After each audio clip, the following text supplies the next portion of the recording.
warahmatullahi wabarakatuh. Selamat pagi pemirsa, apa kabar Anda di pagi hari ini? Semoga selalu sehat dan tetap bersemangat. Ya, dan semoga Anda juga selalu diberikan kelancaran dalam menjalankan ibadah puasa di bulan Ramadan kali ini. Betul sekali, dan untuk menambah semangat Anda di hari ini, kami telah menyiapkan beberapa tayangan-tayangan menarik yang dapat Anda saksikan dalam acara Pelangi Nusantara, persembahan TVRI Stasiun Jawa Tengah. Ngomong-ngomong, kalau kamu belanja biasanya di mana? Biasanya aku belanja di pasar, soalnya bisa ditawar. Di pasar ya, memang kalau belanja di pasar itu jagonya memang ibu-ibu kalau tawar-menawar ya. Pasti dong. Tapi kalau yang satu ini lain daripada yang lain. Di tempat pelelangan ikan itu ada yang namanya juru tawar ikan. Jagonya kenapa tuh? Nah, karena hanya sang pedagang ikan dan juru tawar ikan itu yang mengerti bahasa mereka. Jadi Dalam pelelangan. yang ngerti cuman juru tawar ikan sama si pedagang ikan. Betul. Menarik sekali, nanti kita akan lihat ya. Iya, nanti kita akan lihat di segmen jalan-jalan pagi. Wah, kalau yang satu ini Oki nggak kalah menariknya. Jadi ada sebuah desa yang namanya Desa Ngampin di daerah Ambarawa yang dulunya itu merupakan salah satu basis pertahanan dalam melawan musuh. Oh. Tapi itu dulu. Kalau sekarang mereka bukan melawan penjajah tapi melawannya berperang melawan tikus. Wow, menarik sekali. Kalau dulu berperang melawan penjajah, sekarang melawan tikus. Iya, dua-duanya sama rugi. Penjajah sama tikus sama-sama merugikan kita. Kita akan lihat melalui segmen Pesona Desa. Selamat menyaksikan.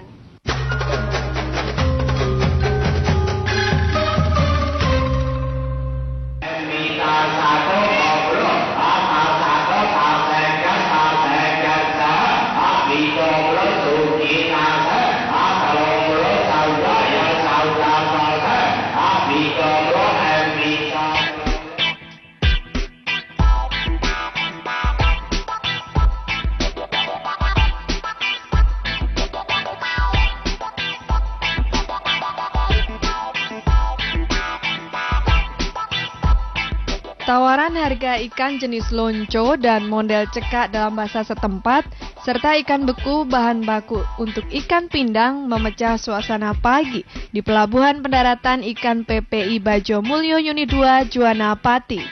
Di saat sebagian besar kalangan akan beraktivitas, suasana pagi di PPI Bajo Mulyo Unit 2 ini justru sebaliknya.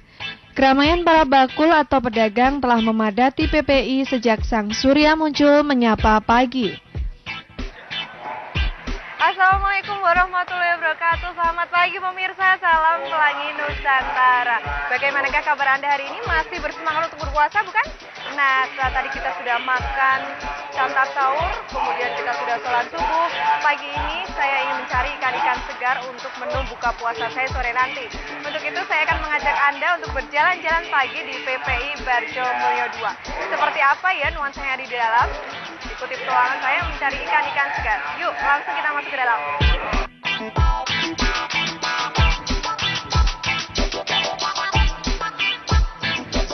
Para bakul yang jumlahnya puluhan ditambah dengan tenaga bongkar dan nelayan seakan berkejaran dengan waktu untuk menjual habis bahan baku ikan pindang. Di tengah keriuhan dan lalu lalang pedagang yang beradu cepat untuk mendapatkan ikan, saya tertarik dengan cara penyampaian juru tawar dalam menjual ikan hasil tangkapan nelayan.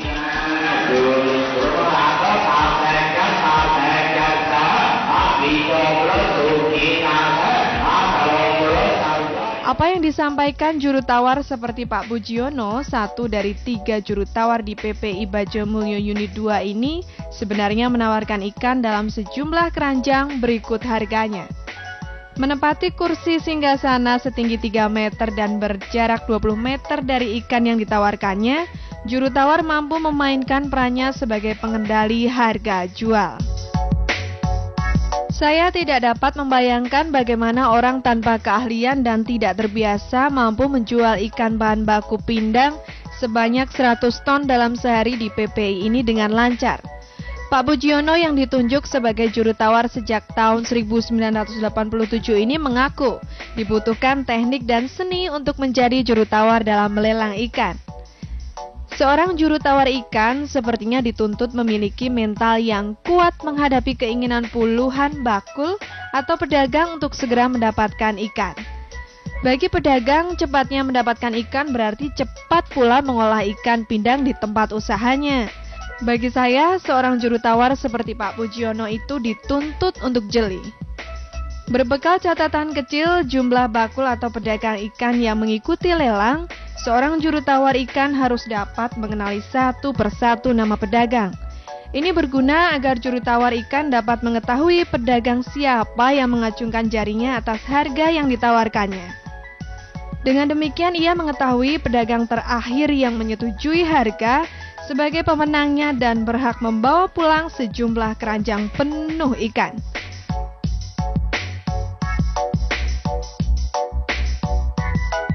Proses pelelangan ikan yang saya amati di PPI ini, dalam setiap lelang yang diikuti sekitar 25 hingga 30 pedagang, juru tawar hanya membutuhkan waktu kurang dari 2 menit agar sejumlah keranjang penuh ikan berpindah tangan kepada pedagang yang menang. Padahal untuk menghabiskan sekitar 100 ton bahan baku ikan pindang dari nelayan, dalam lelang ikan prosesnya berlangsung hingga 2 jam. Juru tawar ikan seakan menjadi pengatur irama transaksi dan gerak setiap orang pada tempat pelelangan ikan. Tanpa juru tawar ikan di kursi singgasananya, transaksi menjadi terhenti dan pedagang hanya bisa menunggu.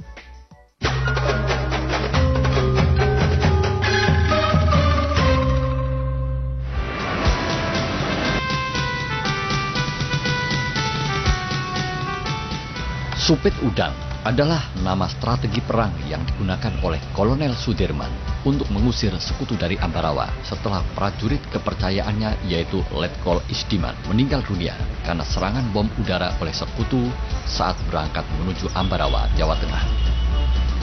Nama supit udang berasal dari bahasa pewayangan yang artinya kepungan dengan maksud mengepung sekutu agar beranjak dari bumi Ambarawa. Dan ternyata Sudirman memang kolonel yang cerdas.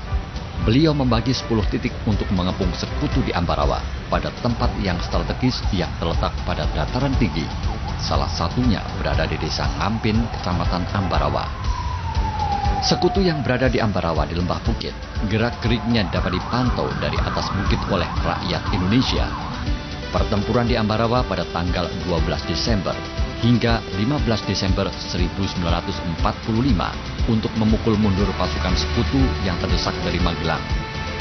Pasukan Tentara Keamanan Rakyat yang dipimpin Kolonel Sudirman berhasil menghancurkan sekutu 15 Desember 1945, di mana ini diperingati sebagai Hari Infanteri. Monumen ini merupakan simbol dari mengenang sejarah pertempuran yang membawa kemenangan gemilang bagi pasukan Indonesia yang populer dengan peristiwa Palagan Ambarawa.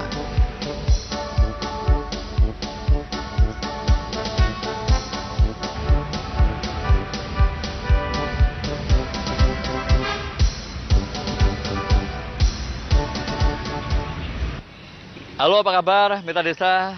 Demikian tadi kisah heroik para pejuang Indonesia di bumi Palagan Ambarawa yang dikenal dengan peristiwa Palagan Ambarawa yang saat ini sudah terdokumentasikan pada Monumen Palagan Ambarawa.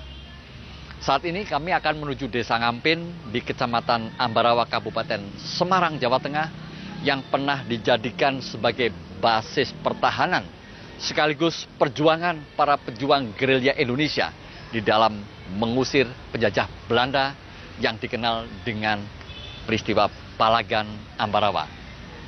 Bagaimana kiprah warga desanya di dalam mengisi pembangunan saat ini? Yang selengkapnya akan kami simak dalam Pesona Desa persembahan LPP TVRI Jawa Tengah berikut ini.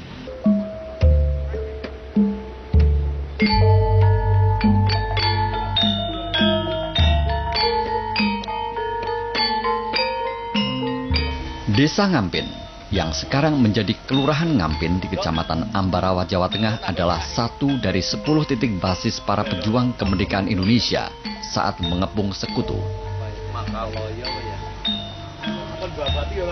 Berbatasan dengan Kecamatan Jambu, Kelurahan Ngampin Ambarawa di Kabupaten Semarang dibagi 3, yakni bagian selatan fisiografi datar dengan penggunaan lahan utama sawah tada hujan dan irigasi sederhana, serta sebagian kecil lahan kering dan kebun campuran.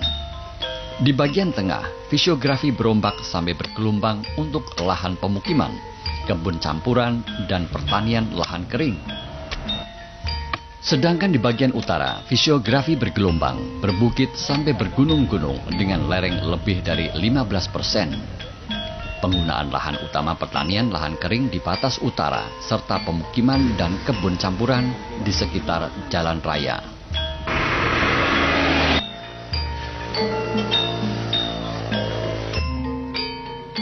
Sejumlah prestasi pembangunan pertanian di desa pernah diraih Kelurahan Ngampin, Kecamatan Ambarawa di Kabupaten Semarang, Jawa Tengah ini. Salah satunya prestasi kelompok tani Sri Makmur sebagai juara kelompok pencapir, kelompok pendengar, pembaca, dan pemirsa siaran pedesaan tahun 1994 lalu. Bahkan kini, gabungan kelompok tani lestari Kelurahan Ngampin sering menerima kunjungan studi banding bidang pertanian.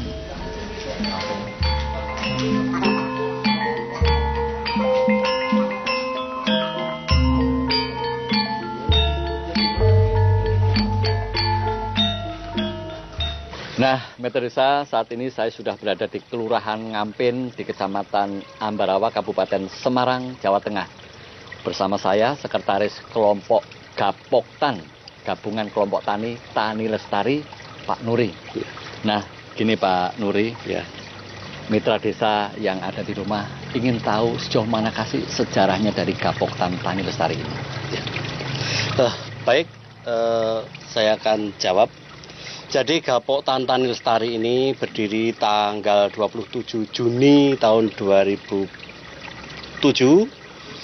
Hal ini dikarenakan karena kebutuhan petani akan kebersamaan. Jadi seperti diketahui bahwa luasan kami luas sekali, di desa ini ada 13 kelompok tani. 13 kelompok Jadi tani. ada perlunya kita untuk selalu bersatu, untuk bertemu, untuk memecahkan satu masalah. Dan kelompok tani ini dinamakan Tani Lestari karena kami berpikir bahwa kultur tani itu harus tetap dipertahankan. Jangan sampai pertanian kok lenyap di muka bumi. Ya, jadi kami berharap agar kedepannya pemuda-pemuda itu mau terjun ke pertanian. Maka kita namakan dengan Tani Lestari. Nah ini Pak Nuri, selain tadi ada Gapoktan Tani Lestari, tentunya ada kelompok tani yang usianya sudah lebih dulu. Lantas kegiatannya apa saja dan programnya? Jadi kelompok tani Sri Makmur ini sangat syarat dengan prestasi, sangat syarat dengan kegiatan usaha. Karena apa? Di kelompok ini mungkin berbeda dengan kelompok yang lain. Di sini yang menonjol adalah masalah pengendalian tikus. Perlu diketahui bahwa sejak saya kecil dulu, sampai tahun 1997 itu saya tidak pernah melihat warga kami itu panen. Alhamdulillah sejak tahun 1997 kita bisa panen dikarenakan kita mencoba sistem pengendalian tikus secara terpadu. Ini saya tertarik soal program pemberantasan tikus tadi. Dananya diperoleh dari mana untuk membayar jasa para pemuda yang membunuh tikus tadi? Kelurahan Ngampin itu dulu namanya desa Pak ya. Jadi karena sudah beralih jadi kelurahan, maka bondo desa itu akhirnya dilelang. Kelompok tani kemudian melelang sebagian dari bondo desa itu untuk dijadikan lahan kegiatan untuk budidaya padi. Dan dari hasil lelang budidaya padi itu kita gunakan untuk pembiayaan tikus, untuk memproteksi petani. Jadi hasil itu tidak untuk memperkaya kelompok, tapi kita kembalikan lagi ke petani. Nah ini Pak Nuri, setelah tadi kita ngobrol soal bagaimana cara memberantas tikus, tadi Bapak juga cerita soal unit usaha, ada manisan, toge, dan serabi. Nah, kami ingin melihat dari dekat bagaimana kegiatan itu yang ada di desa. Bisa antar kami ke sana? Monggo.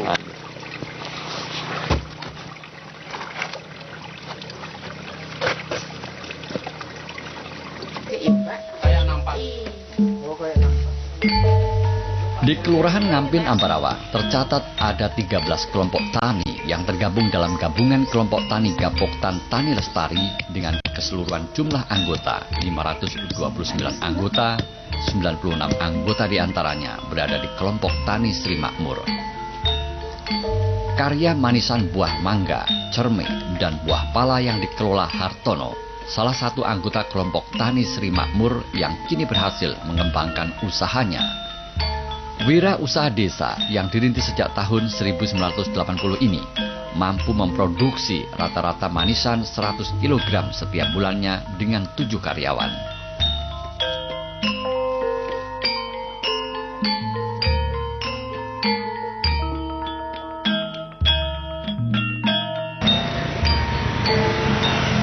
Tidak jauh dari lokasi wirausaha manisan buah, berjajar para pedagang serabi khas Ambarawa.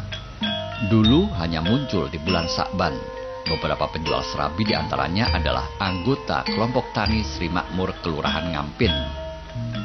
Serabi Ngampin banyak dijual di kedai-kedai kecil berderet sepanjang Jalan Sugio Pranoto atau lebih dikenal dengan Jalan Raya Ambarawa Semarang. Kedai-kedai mungil ini berdiri di sekitar kantor Kelurahan Ngampin, Kecamatan Ambarawa, Kabupaten Semarang. Ternyata kue serabi Ngampin itu terdiri dari berbagai jenis, seperti tipe tawar dan tipe manis. Yang tawar permukaan serabi hanya berwarna putih atau hijau. Sedangkan yang manis permukaannya ada warna coklat karena dicampur dengan sedikit gula Jawa. Bedanya dengan serabi yang lain, serabi Ngampin ini berendam dalam kuah manis yang terbuat dari santan dan gula Jawa saat dinikmati.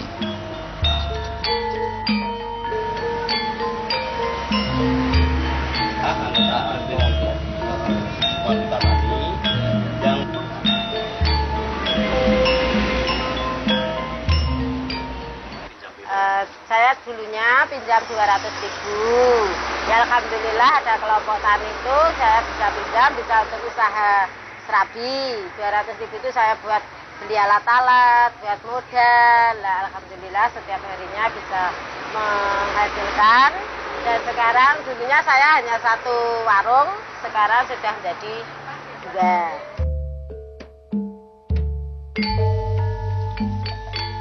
Ngampin Ambarawa di Kabupaten Semarang, Jawa Tengah memang sejarahnya pernah menjadi basis pertahanan dan perjuangan dalam merebut kemerdekaan mengusir penjajah sekutu.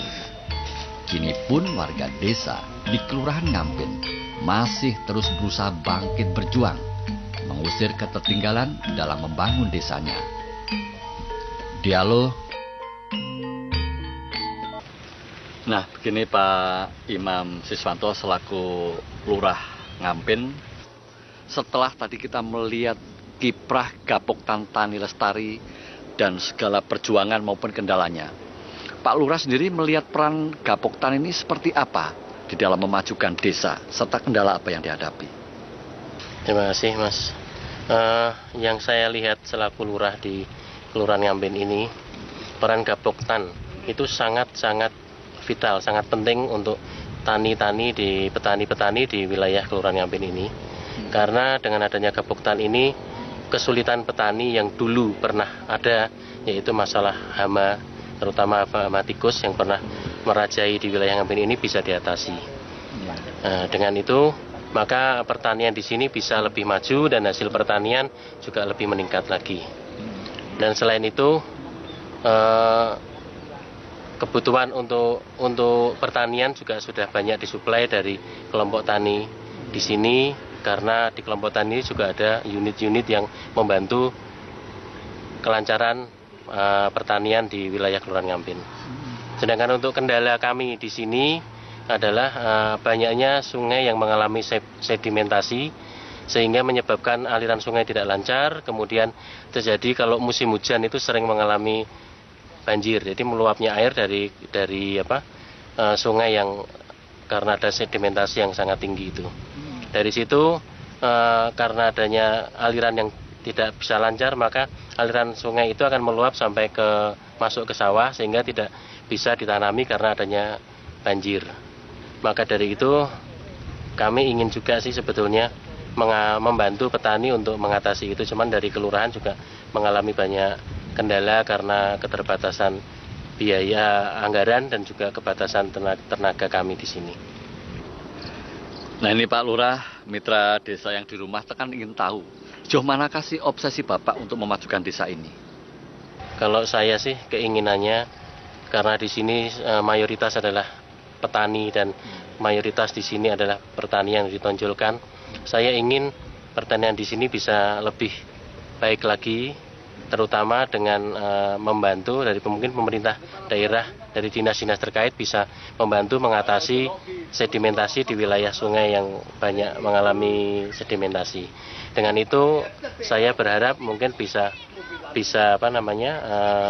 aliran sungai lancar, kemudian pertanian bisa lebih baik lagi, bisa diatur aliran airnya sehingga hasil pertanian bisa lebih meningkat lagi. Saya pengen seperti itu, Mas. Baik, terima kasih Pak Imam Siswanto. Sama-sama. Dan demikian tadi Mitra Desa obrolan singkat kami dengan Lurah Ngampin Bapak Imam Siswanto. Dan semoga tayangan tadi dapat bermanfaat bagi kita semua. Selamat berkarya, ayo bangun desa kita. Jawa Tengah, pusatnya budaya dan pariwisata. Alamnya yang eksotis dan budayanya yang menawan. Semuanya itu tidak ada di daerah lain. Kunjungi, kenali, dan cintai Jawa Tengah.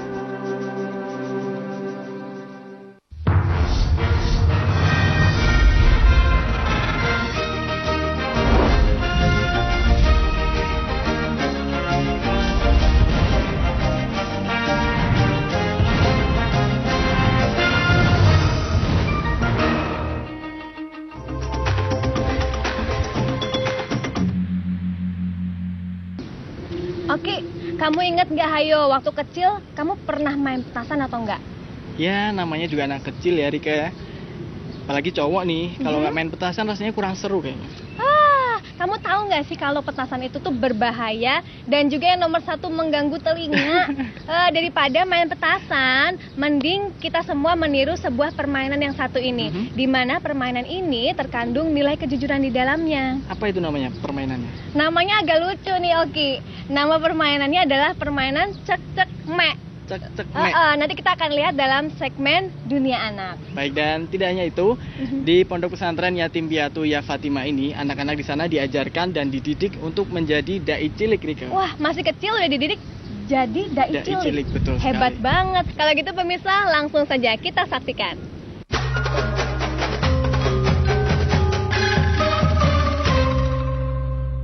Teman-teman, ayo kita bermain lagi. Kali ini bersama teman-teman kita dari Pondok Pesantren Ya Fatimah, Kecamatan Tayu, Kabupaten Pati. Nama permainannya cek-cek mek. Permainan atau dolanan ini biasanya dimainkan para santri setelah berbuka puasa atau sebelum mereka sholat rawih. Ikut yuk. Nah, yang kalah harus ditutup matanya menggunakan kain sarung. Lalu teman-teman yang lain menyebar di sekeliling pemain yang jadi. Iki piro? Loro. Iki. Papat. Lah iki.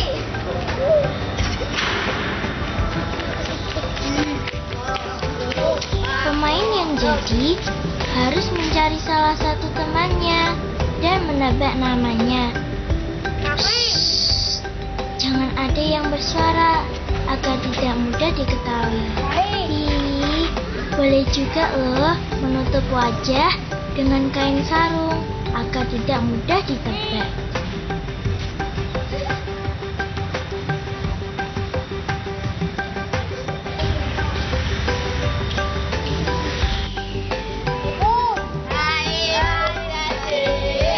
Dolanan ini mengajarkan kita untuk jujur. Kita tidak boleh mengelak jika tertebak. Pemain yang namanya berhasil ditebak harus gantian ditutup wajahnya dengan kain sarung dan mencari teman-temannya. Asyik kan dolanan kita kali ini?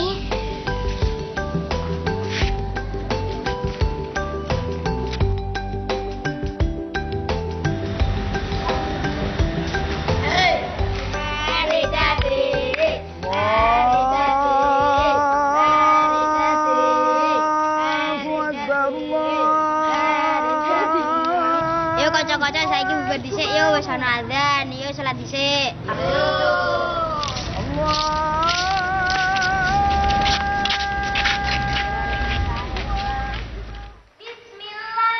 Teman-teman, kalian tentu sudah kenal sebutan dai cilik.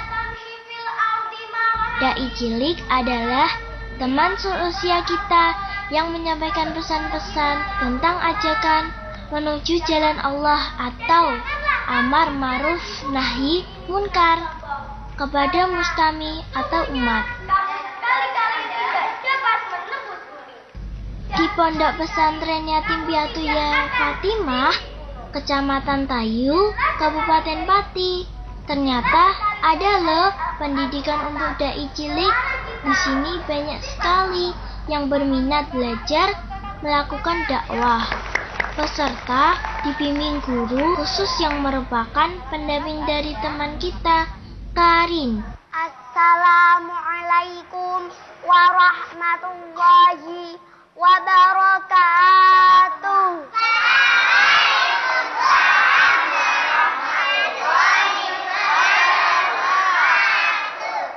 Pelajaran biasanya dilakukan setiap hari Senin, Kamis, dan Jumat sore, selepas asar hingga menjelang maghrib.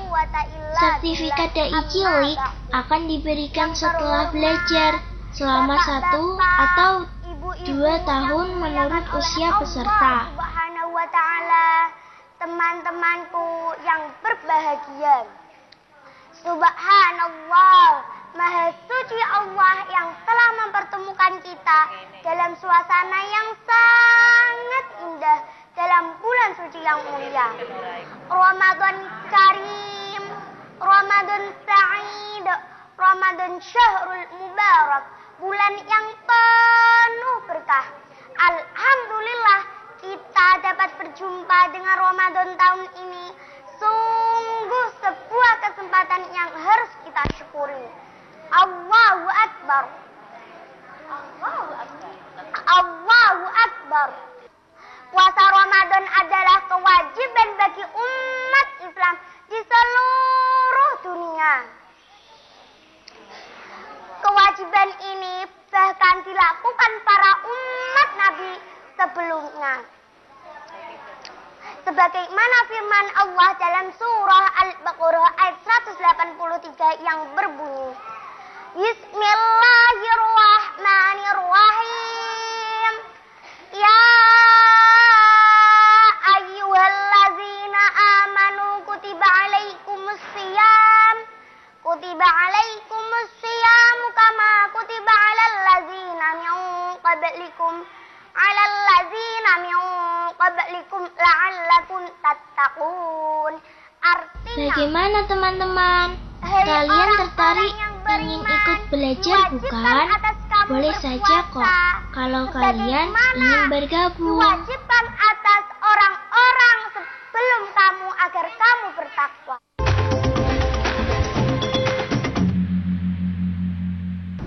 Oke, kamu senang makan ikan nggak?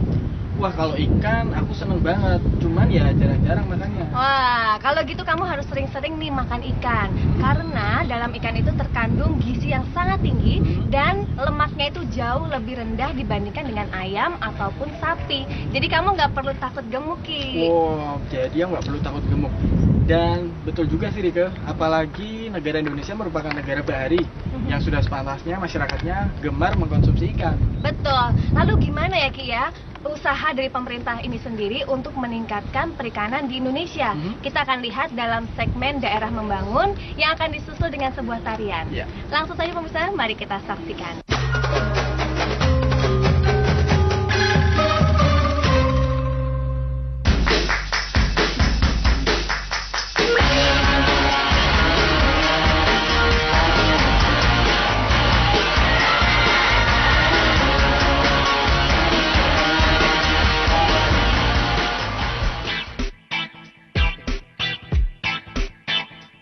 Sumber daya laut telah menjadi ladang penghidupan bagi ribuan hingga jutaan nelayan untuk menggantungkan nasib keluarganya. Ikan hasil tangkapan kini tak seramah masa lalu, seiring menurunnya tangkapan dan banyaknya kapal yang beroperasi.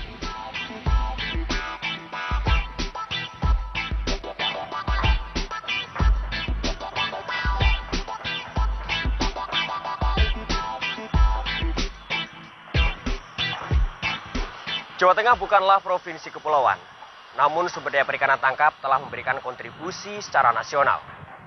Namun industri perikanan harus bisa menjadi magnet bagi kemajuan suatu wilayah dan juga masyarakat nelayan. Kira-kira seperti apakah kebangkitan perikanan tangkap di Jawa Tengah? Berikut laporan kami yang kami kemas dalam segmen Daerah Membangun.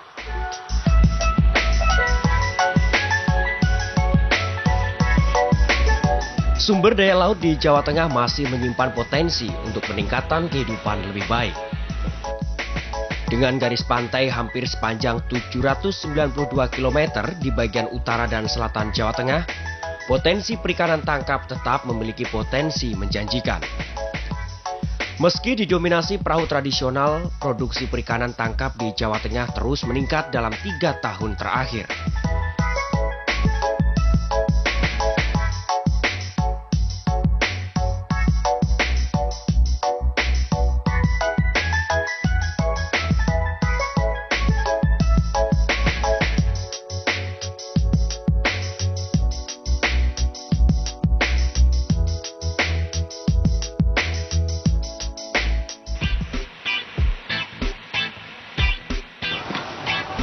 Pembangunan perikanan tangkap Jawa Tengah sebagai implementasi dari upaya pemerintah provinsi mengembangkan sumber daya bahari berupa pengelolaan sumber daya perikanan masih dihadapkan tantangan. Kelemahannya produk perikanan menjadi beresiko tinggi. Mutu rendah karena belum sepenuhnya menerapkan sistem rantai dingin, sehingga berdampak pada nilai tawar rendah dan sangat ketergantungan dari pakur.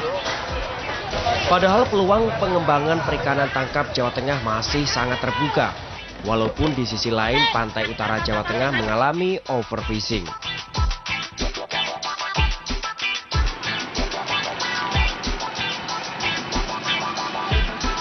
Di Jawa Tengah tercatat 17 kabupaten dan kota yang memiliki garis pantai dengan potensi perikanan tangkap. Di sepanjang pantai utara Jawa Tengah terdapat 13 daerah dari bagian timur hingga barat, antara lain Kabupaten Rembang, Pati, Kota Pekalongan, Kota Tegal, dan Kabupaten Brebes. Sedangkan di bagian selatan terdiri dari Kabupaten Wonogiri, Purworejo, Kebumen, dan Cilacap. Letak geografis itu dapat menjadi titik tolak upaya membangkitkan perikanan tangkap Jawa Tengah secara lebih optimal. Di Kabupaten Pati selama 3 tahun terakhir total raman atau nilai jual ikan hasil lelang dari 7 tempat pelelangan ikan menunjukkan tren peningkatan. Hanya saja kuantitas produk perikanan tangkapnya berfluktuasi.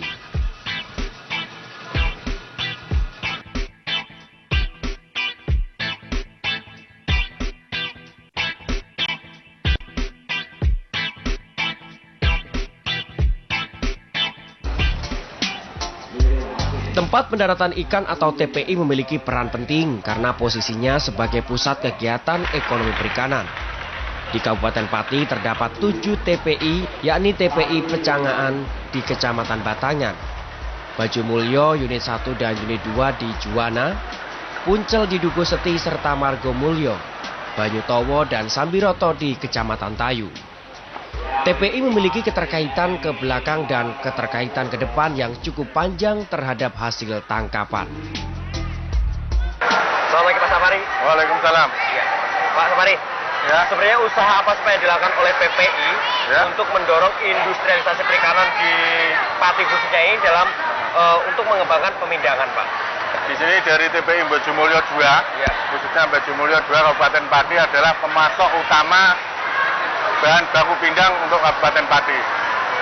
Itu 100% dari TPI Bajumulyo 2 untuk Kabupaten Pati. Nah, selama ini apakah ada Pak kendala yang dihadapi oleh PPI sendiri dalam usaha untuk mendukung hal tersebut?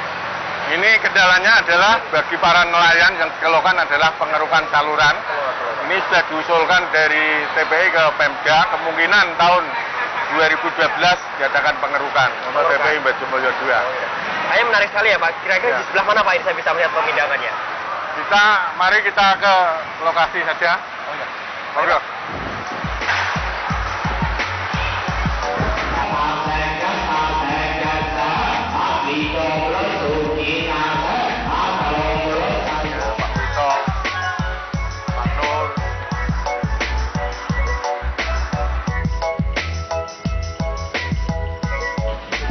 Namun sayangnya di TPI Bajumulyo Unit 1, fungsi TPI telah bergeser dari peruntukannya.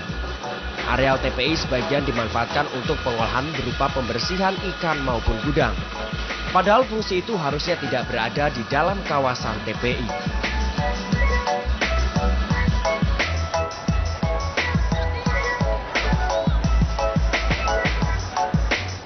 Industrialisasi perikanan menjadi inti kegiatan agar ikan hasil tangkapan dapat diolah di tingkat daerah dan nelayan tidak perlu keluar wilayah. Tanpa industrialisasi, perikanan tangkap kurang memberi pengaruh optimal bagi daerah. Ujung-ujungnya hasil tangkapan dibawa keluar wilayah yang berarti pemasukan pendapatan daerah setempat menjadi hilang. Perikanan tangkap tak dapat lepas dari industri perikanan sebagai ujungnya.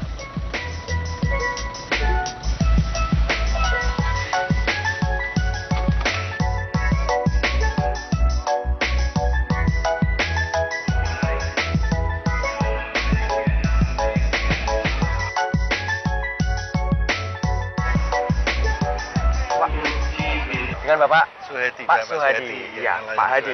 Kalau kita melihat potensi laut di Pati ini ya Pak ya, kayaknya memang dengan potensi yang sangat luas seperti pasti perikanannya kelihatannya banyak sekali nih Pak. Nah, saya mau tanya nih Pak, seperti apa sih Pak menurut Pak Hadi sendiri ini industrialisasi perikanan yang ada di Jawa Tengah ini dan Pati ini Pak?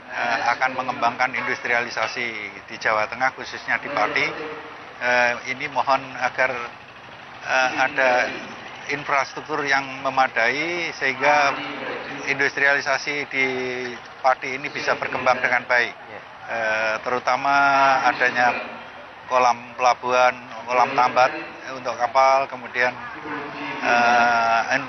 akses jalan yang akan mengembangkan industrialisasi perikanan yang ada di Pati khususnya. Seperti apa sih Pak sebenarnya, atau bagaimana sih menurut Bapak juga tentang perindustrialisasian di Jawa Tengah ini, terutama di Pati ini, khususnya untuk para nelayan nih Pak? Bagaimana nih Pak? Untuk para nelayan, mereka sudah mulai melakukan aktivitas teknologi yaitu dengan menggunakan memasang freezer. Jadi kapal-kapal mereka dipasang freezer sehingga hasil tangkapan pasca tangkap itu kualitas ikan terjaga dengan baik. Terima kasih ya Pak Hadi atas penjelasannya dan selamat beraktivitas kembali ya Pak ya. Terima kasih. Ya, selamat pagi Pak.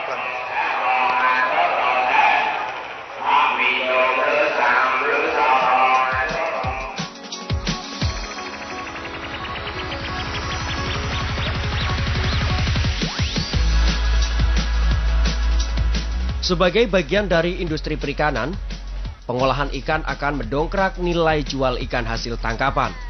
Terlebih, Kabupaten Pati telah ditetapkan pemerintah pusat sebagai proyek percontohan nasional akselerasi dan industrialisasi pemindahan ikan.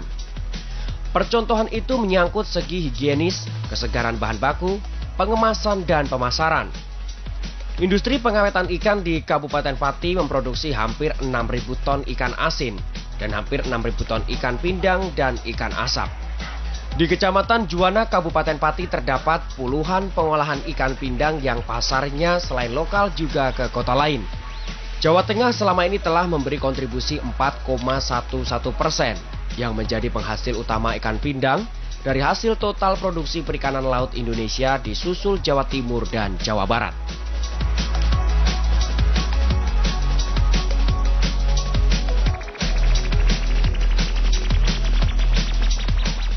Kebangkitan perikanan tangkap di Jawa Tengah tidak lepas dari keberadaan armada tangkap nelayannya.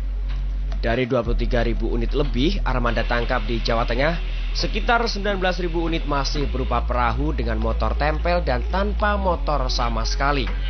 Dengan kondisi itu, potensi Laut Jawa Tengah baik di bagian utara maupun selatan akan sulit dioptimalkan.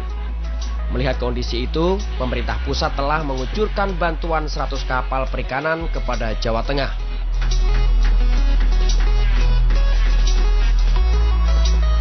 Bantuan kapal perikanan berupa kapal kayu dan fiber untuk Jawa Tengah telah dimulai sejak tahun 2010 sebanyak 6 unit. Tahun 2011 ada 27 unit dan 2012 ini 16 unit. Sisanya 2013 dan 2014.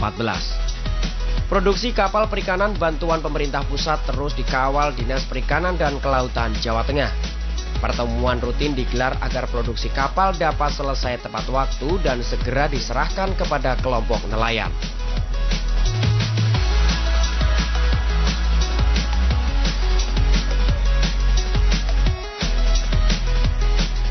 Produksi kapal kayu perikanan bantuan pemerintah pusat di galangan kapal kayu di Batang ini dilakukan sesuai spesifikasi. Menggunakan kayu-kayu pilihan dan dukungan bengkel yang memadai, kapal yang diproduksi juga ikut menyesuaikan masukan dari berbagai pihak. Harapannya kapal perikanan yang telah dilengkapi ruang pendingin akan memudahkan nelayan. Sebagai program nasional, produksi kapal kayu di galangan ini juga setiap saat dilakukan monitoring dan inspeksi oleh pihak terkait. Meski produksi dilakukan secara bertahap, percepatan penyelesaian kapal perikanan bantuan pemerintah pusat diharapkan dapat mengoptimalkan hasil tangkapan nelayan. Begini Mas, pembangunan, nah kalau yang Jawa Tengah ini 6. Dari sini Mas. Nah, ini yang Jawa Tengah. Jawa Tengah ini Pak? Jawa Tengah. Apa sih yang dilakukan oleh pihak galangan ini dalam upaya percepatan penyelesaian kapal perikanan bantuan pemerintah dalam rangka untuk memodernisasi penangkapan ikan oleh nelayan? Jadi untuk percepatan pembangunan kapal untuk bantuan pusat itu, kita harus punya stok kayu Mas. Stok kayu, terus yang kedua kita tenaga kerja. Yang ketiga kita langsung inden alat-alat perlengkapan kasko, mekanikal, elektrikal, terutama mesin. Mesin merahnya kita harus kita datangkan. Kalau tidak, nanti kita akan mengalami keterlambatan. Soalnya itu kita harus mendatangkan dari luar marine engine-nya.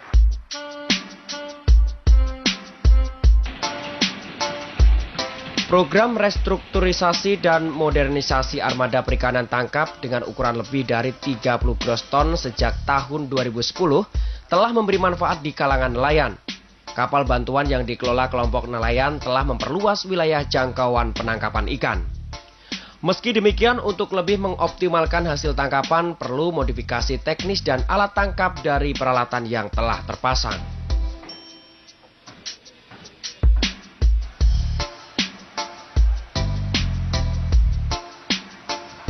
Bagus. Bagaimana jarak tempuh nelayan setelah adanya kapal bantuan dari pemerintah ini? Pertama itu ya bagus, tapi tahun yang kedua dan ketiga lebih bagus lagi karena HP-nya lebih besar Pak. Oh, HP-nya lebih besar. Makanya penyempuran ke sana jaring cukup, tinggal lampu Pak. Oh, tinggal lampu saya kira itu kalau kita usaha di dunia perikanan, terutama kalau kapal cukup, jaring cukup, kita menyesuaikan lampu yang ketinggalan Pak. Makanya dari pendampingan dana itu, dari penyerang dana maksudnya, memberikan penyempurnaan terutama lampu Pak.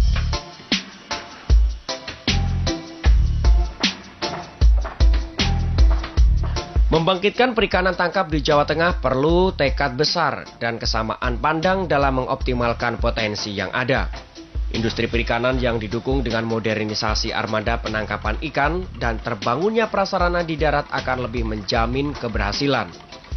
Mengoptimalkan perikanan tangkap Jawa Tengah tanpa industri perikanan dan modernisasi kapal nelayan hanya akan berharap tanpa sulit terwujud. Kebangkitan perikanan tangkap harus dimulai saat ini juga. Jawa Tengah, pusatnya budaya dan pariwisata. Alamnya yang eksotis dan budayanya yang menawan. Semuanya itu tidak ada di daerah lain. Kunjungi, kenali, dan cintai Jawa Tengah.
Ya, pemirsa, terima kasih Anda masih setia bersama kami dalam acara Pelangi Nusantara, persembahan TVRI Stasiun Jawa Tengah. Ya, Rika, kalau bulan Ramadan ini, Rike ngapain untuk mengisi waktu di bulan Ramadan? Aktivitasnya sih rutin ya kayak biasa. Cuman di bulan Ramadan kali ini aku jadi senang baca, Ki. Baca apa itu, Rike? Pasti baca majalah ya? Enak aja. Ini nih tips bagi para pemirsa di seluruh Nusantara. Jadi di bulan Ramadan ini kan penuh berkah nih, Ki. Betul sekali. Sudah sepantasnya kita mengisinya dengan ibadah dengan sebaik-baiknya. Untuk mencapai itu kita membutuhkan tuntunan. Tuntunan ini bisa kita dapatkan dengan membaca Al-Quran beserta terjemahannya dan juga buku-buku Islam yang lain, Ki. Iya betul sekali, Rike. Di samping kita mendapatkan ilmu pengetahuan, kita juga mendapat pahala yang besar. Jadi puasa kita tidak sia-sia. Betul banget, Ki. Dan tampaknya kita sudah berada di penghujung acara ini, Rike. Kita harus pamit undur diri kepada pemirsa. Baik, pemirsa, semoga apa yang telah kami sajikan di hari ini dapat bermanfaat dan menambah warna di hari Anda. Saya Rike. Dan saya Oki undur diri. Kami mengucapkan terima kasih dan sampai jumpa di acara Pelangi Nusantara selanjutnya. Wassalamualaikum warahmatullahi wabarakatuh.